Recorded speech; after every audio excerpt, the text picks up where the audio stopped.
ధాన్యాన్ని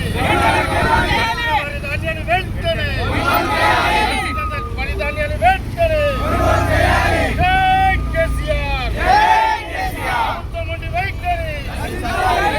ప్రభుత్వం ఉండి వైఖరి కూలటెత్తిన ధాన్యాన్ని వెంటనే కూలటెత్తిన ధాన్యాన్ని వెంటనే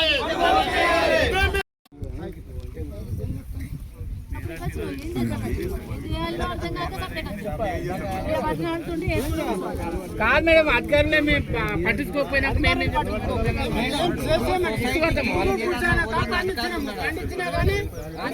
పండించినా కానీ లాభం లేదు.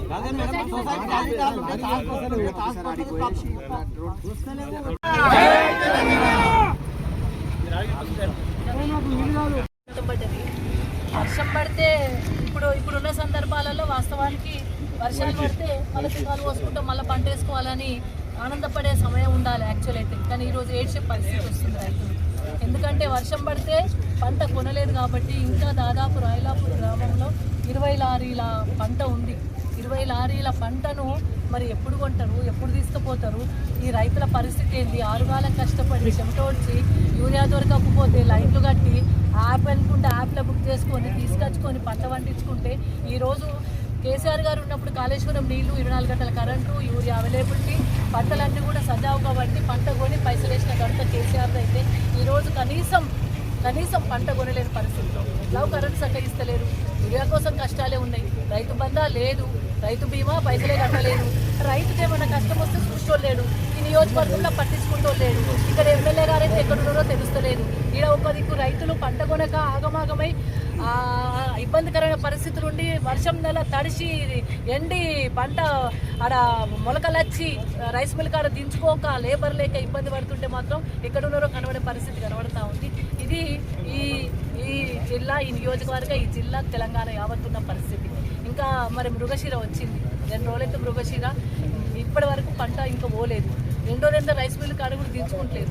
తీసుకపోతే 40 ఒక బస్తాకు 5 కిలోలు ఎక్కువ పెట్టమంటుంటారు. ఎందుకు పెట్టాలి? ఎవరి కోసం పెట్టాలి? పంట ఎందుకు కొంటామని చెప్పిండ్రు, పంటకు పైసలు వేస్తామన్నారు, పంటకు లారీలు పంపిస్తామన్నారు, సెంటర్లు ఓపెన్ చేసిర్రు ఉత్సాహంగా. సెంటర్లు ఓపెన్ చేసినంత సంబరంగా పంటను ఎందుకు కొట్టలేదు? సెంటర్లో వచ్చి కొబ్బరికాయలు కొట్టుకుంటా ఓపెన్ చేసింది కదా. ఓపెన్ చేసి 50 రోజులు అవుతుంది. 50 రోజుల ఇప్పటి వరకు మరి ఆ సెంటర్లలో పంట ఎందుకు కొట్టలేరు? ఆ సెంటర్లు పెట్టి ఉపాసం కోసమే సెంటర్లు ఎందుకు ఉంచుకుంటారు? ఇది పరిస్థితి దారుణంగా ఉంది. ఇప్పటికైనా ప్రభుత్వం కళ్ళు తెరవాలి. ఇప్పటికైనా ఇక్కడ ప్రజాప్రతినిధులు పట్టించుకోండి. రాయలాపూర్కి ఇప్పటికైనా రోజు ఒక 4-5 లారీలు పంపిస్తే 4 రోజులు అయిపోయింది. నేను ఇప్పుడే కూడా రాయలాపూర్ గ్రామాల తరఫున వెంకటాపూర్, చలమేడ ఈ 8 గ్రామాలలో ఇంకా పంట ఉంది కాబట్టి ఈ పంటకు లారీలు పంపిస్తేనే మేము మెడికల్ వేస్తాం. పంటకు లారీలు పంపిస్తామని హామీ ఉంది. పంటకు లారీలు కొనడానికి లారీలు పంపిండ్రు ఆ ఊరికి. ఆ ఊరు లేకపోతే ఇక్కడ మొదలుకొని రోడ్ కాడ మొదలుకొని 3 సెంటర్లలో కూడా మొత్తం పంటనే ఉండదు. 20 లారీల పంట ఉన్నదమ్మా. 20 లారీల పంట ఎప్పుడు పోవాలి? ఎప్పుడు ఎంత ఆగమవుతున్నది? రైతాంగం ఆగమైతే పట్టించుకున్నోడు లేడు. ఇంకొక వ్యవసాయ శాఖ మంత్రి చెప్తాడు అసలు వరి పంట వేసుకోకుండ్రి, చిన్న పంట వేసుకోండి, చిరు పంట వేసుకోదని. ఇక్కడ మాకు వండేదే వరి పంట.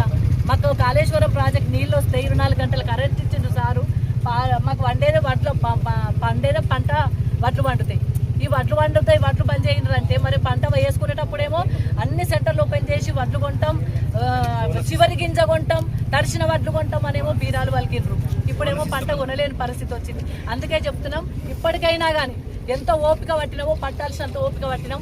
ఇంకా కూడా పంట కొనకపోతే రైతులు నష్టపోయే పరిస్థితి వస్తుంది. రైతుల పక్షా నుండి పోరాటం చేస్తాం.